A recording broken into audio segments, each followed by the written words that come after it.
Hey, Hey, Ville. hey, what's happening? I'm Alexandra from Metalhead, Romania, and it's a Hello there. pleasure and an honor to have this chat with you. Thank you so much for agreeing to give this interview. And I know you're pressed for time, so I suggest we get right on it. Sure. Yeah, sounds good. Sounds good. I'm sorry for being a couple of minutes late. Oh, don't worry about it, no problem. First and foremost, how are you? What's it like being home? Uh, it's tiring. Life is so much easier on the tour bus because the only thing you kind of work for and focus on is the gig and trying to stay healthy and all that. And now, getting back home, you have to do all the cleaning and pay the bills, and the everyday gray life gets in the way of being an artist, I guess. But no, I'm not complaining. It's been a beautiful winter here in Finland. It's been really snowy for the first time in years, I think. It's been a long and a cold winter, and thankfully enough, we get the chance to fly over to Australia in March to get the vitamin D going, and then a bit after that to fly over to Athens and then start the trek towards you as well. So and it's quite exciting as it is the last tour for Neo Noir and the whole solo thing. So last year was fantastic. We played 120 shows, so about 30 more to go, and then we're done. So can't complain, can't complain. That sounds great. I was actually thinking that you're relaxing right now, and my next question would have been if you're catching up on your reading while you're taking a break from touring and if literature still makes its way into your music nowadays. I think it does, but most of the time I read when on tour because there's a Mm. lot of time to kill in the bathtub before I started. The humidifying aspects of being in a tub is, I think, the best thing a singer can do, and that's where I spend a lot of time with a book in my hand. So now I'm bit by bit I'm sort of reorganizing my little studio here at home where I recorded Neo Noir, and I've been spending most of my time with a soldering iron in my hand, fixing little things and sort of getting ready to start to work on something creative after the tour is done, which will be in May. So it's an ever evolving and a continuously changing setup I have, like a lot of people these days. So that takes a lot of time, and that's quite nice. I'm still working in the realm of music, but maybe more from a technical side. Now, speaking of literature, I noticed a change in the metaphors you use in your lyrics. If before with him, for instance, there was more Christian religious imagery, more the sacrament, the funeral of hearts, the face of God. On Neon Noir, I feel like there's more mystical pagan imagery, more howling at the moon, more Hecate, Saturnalias, Lacrimariums, and then there's also the psychological element with echolocation.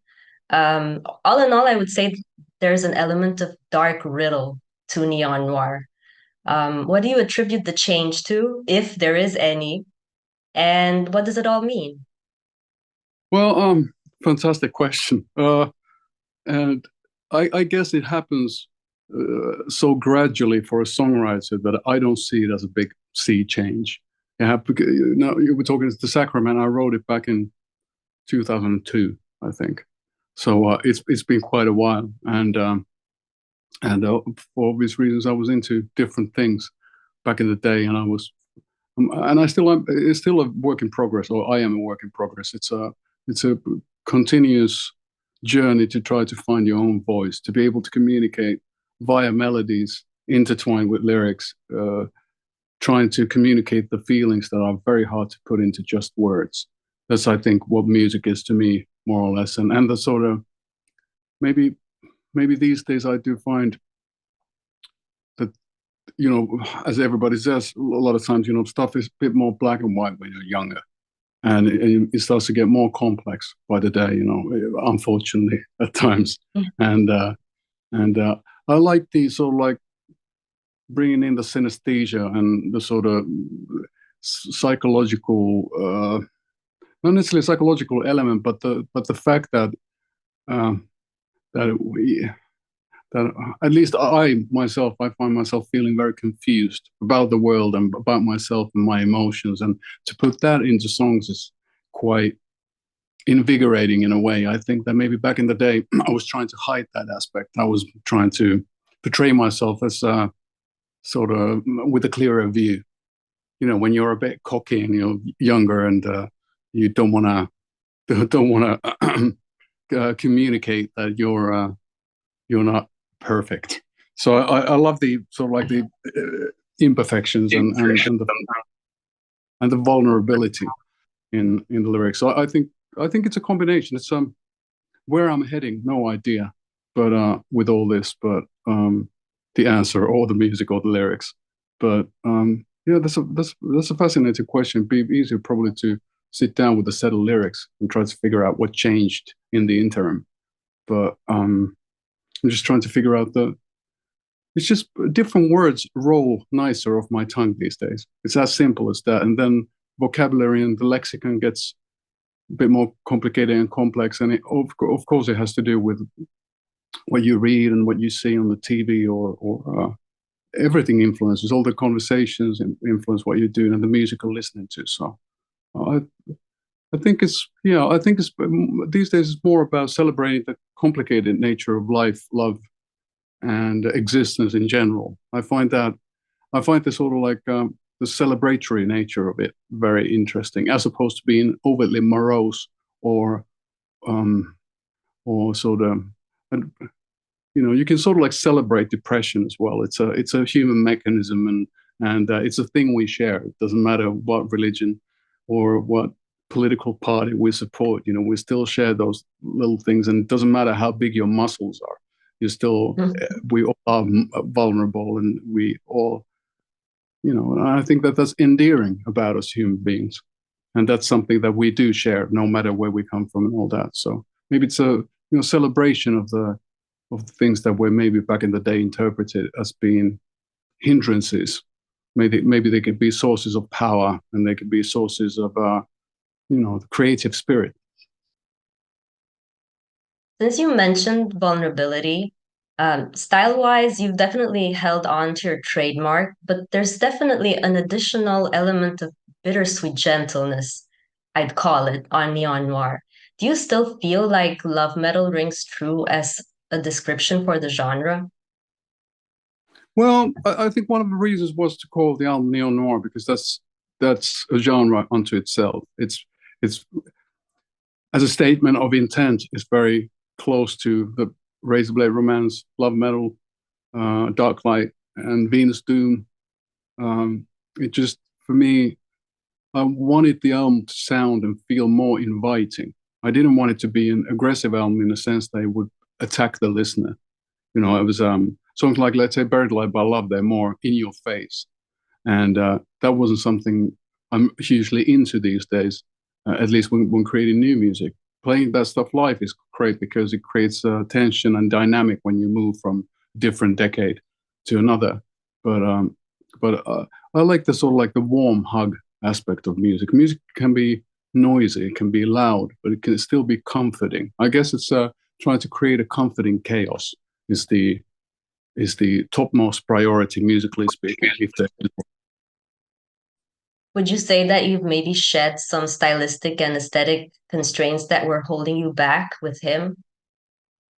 Well, no, I think that him were very much a band, and the influence and the sound very much came from the players as well. And Miguel and Linda, they're much more metalheads maybe than I ever was. So maybe on Neo Noir, I was able to bring in a bit more of the Depeche Mode influence regarding the synthesizers and the sort of happy sadness that flows through the album. And also, Linda was never too into the guitar player of him. He was never too into the new wave era or the goth scene. So it was nice to be able to put all that stuff, like those jangly 80s, the Cure, the Mission type of guitar thing happening. So that was nice. And for obvious reasons, you know, I can't shed my stripes.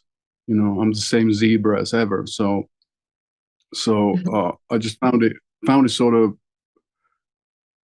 that everything happened very organically when we're working on the new music. Of course, after him disbanded, I sort of thought that now I have a clean slate and I can do whatever I want to. But yet again, I found myself dealing with very similar themes, both musically and lyrically, and there's nothing wrong with it. I guess it's my musical identity, and and well, it's a good thing, I guess. A lot of people don't have it, yeah, yeah, interesting. I haven't really thought about it.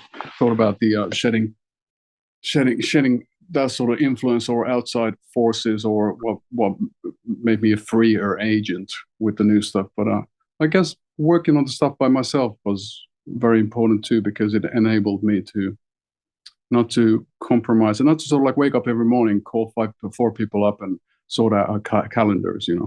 It made the everyday a bit easier, and the creative process. And I think more importantly, it made it different, because doing stuff exactly the same would be terrible. That's the death blow to the once again to the creative spirit. Because you easily get into routine, and then with these things, routine is not a good thing. It's not if you start to play yourself by numbers. It's a negative influence, and you easily get stuck in it, and you easily realize it way too late in the game. Oh shit, I should have done this and that. So to keep myself on my toes, and to paint myself into a corner, and all that yada yada, that's very important to me, to sort of have the butterflies, like not every day, but most of the days. You mentioned the creative process, and you played all the instruments, recorded and mixed Neon Noir on your own. Since master classes held by professional artists seem to be fashionable nowadays, do you ever see yourself as a teacher and maybe teaching a master class to musicians who would want to follow your example? No, when it comes to music stuff, there's a channel called Mix with the Masters. That's very close to the masterclass sort of ideology. There's musicians and engineers and producers who discuss their work and try to shed some information. And I've been an avid watcher of that stuff. It helped me out tons, because even though I've been involved in the record making process many a time, there was a lot of technical details and a lot of things that I didn't take into consideration when I was just singing and hanging out. So all that stuff is very helpful. But no, I don't see myself. I like to chat down with people, but usually it's goes both ways. You both learn something. And regarding the list of what I did everything besides mix and master. So the album was mixed by Tim Palmer, the guy who worked with him on quite a few albums from Love Metal. He did Love Metal, Dark Light, Venus Doom, and Tears on Tape, I think. And the live album we did. So anyway, but Tim is a good friend, and he helped me out to sort of like see the forest for the trees. When you're lost in the process of making an album, it's very hard to see the bigger picture, or in this case, hear the bigger picture. And so he was kind of like the guy, patting my back, calm down, it'll be okay, just keep on working, all that stuff. It was more, maybe it's sort of like a paternal influence. You said that it's kind of easier to take care of yourself while on tour than while being home. And I actually want to congratulate you on quitting smoking and drinking and really committing to cherishing the sonic temple that is your body. What would you say is the best thing of being free of the stuff that harms you? Well, thankful enough, cigarettes and alcohol and drugs are not the only things that harm you. So there's still the elements of danger True. in each and everybody's life. But I've been an asthmatic since I was 6. So quitting smoking helped with that a lot. And then these days, I think the act of smoking is like, you have to be quite a masochist to do it, especially if you want to travel, because you can't smoke anywhere. Back in the day, it was part of the course to smoke and sit at the bar, for example, and meet new people. And I grew up with pictures of Humphrey Bogart and Jimmy Dean on the walls of my parents. So I sort of like the film noirish sort of cigarette hanging from your mouth. I dig it, but my lungs can't really take it. So I had to quit that. And then same with alcohol. I tried to become a good drunk, to learn my way of drinking the right amount, and I always messed it up. So it took me a long time to figure it out that there's no way I can learn how to drink proper. But yet again, I had great experiences, more or less. Uh, Even though the hangovers might have not been as funny as the movie series, but it's one of those things that I think it's important to, being a human being. It's all about making mistakes, and the important thing is not to make the same mistakes again. And I did quite a few times with both cigarettes and alcohol, and now it's been I think 7 years or something. It's been quite a long time, so I can't even remember. I just remember being like a shadow of myself at some point. So in that sense, it's good to be back, and it gives one more energy to do what you want to do. It's just it does Absolutely. yeah, it is a hindrance in a lot of cases, and in my case, I don't want to risk it. It's one of those things, especially with drinking and partying. It's one of those things that music is way more important to me than getting effed up, and I don't want to lose opportunities or you know what I mean. It's you know yeah. I don't want to wake up in the morning and trying to figure out what happened, or having to explain myself. And it's not a good hobby, so to speak. It takes a lot of your time and a lot of effort, and really takes a toll on you mentally speaking as well. And these days it's easier. Back in the day, in the 90s, it was part of the course for bands to celebrate and to get messed up, and that was still the time when you could smoke in Germany in a bank. It's like it was everywhere. You could still, yeah. But well, thankfully enough, stuff is different. It's good to be able to see the world from a different perspective. I've seen a bit of the night side, and now it's good to see the day side, and through that, hopefully get a balance into, or more so like a balanced view on the entirety. Touring season is upon us again. And you're going to perform in Bucharest in Romania on April 8th. Are you looking forward to frolicking with us vampire freaks? Well, I didn't know that you're vampire freaks, all of you, but that's always a bonus.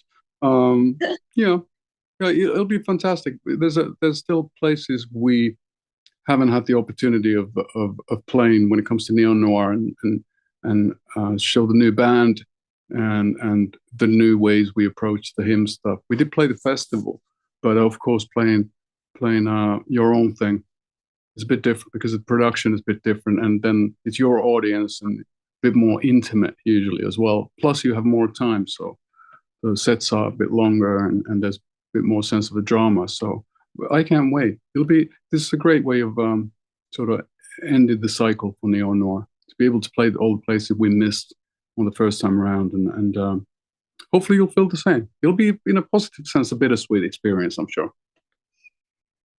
Definitely. I'm looking forward to it.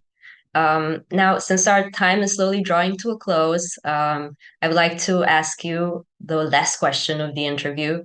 And it's actually the same question that I asked you in 2015 when I first interviewed you.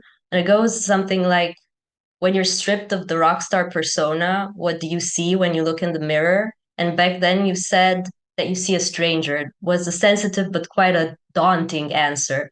And I was wondering if you'd give the same or maybe a different answer today as a freshly released solo artist. But then again, that was a good answer, the one before. I think these days it would be, maybe it'd be, oh no, not that guy again. That sort of feeling to it. But it's when it comes to the realm of music, it's not. I don't think it's about the rock star or star persona so much, but it is a very egotistic or egocentric world, because it's all about me and me and me this and me that, which is not healthy. And I think that so at times it can be a bit weird looking yourself into the mirror, because at least in my case, it's never been that clear cut that I would put a mask on when I work, and then I would take the mask off when I'm not working. A, I work all the time, and B, I do consider myself the same guy. Maybe on the stage, it just feels that I'm put on a pedestal, and we have the PA system, so I'm a bit louder than anybody else. But I'm very close to the same person on and off stage, and in front of a mirror, or the backside of a mirror. It doesn't really matter. Awesome, Ville. Thank you so much for your Thank you. time. It has been amazing, and can't wait to see you live on April 8th. It's actually 2 days shy from my birthday, so it's the Oh, best cool. birthday present ever. Sweet. That's great. Hey, yeah, I hope to see you in a few weeks. Definitely. Thank you. Take care of Take it easy. yourself and much health. Yeah, you too. Likewise. Later. Bye. Bye-bye.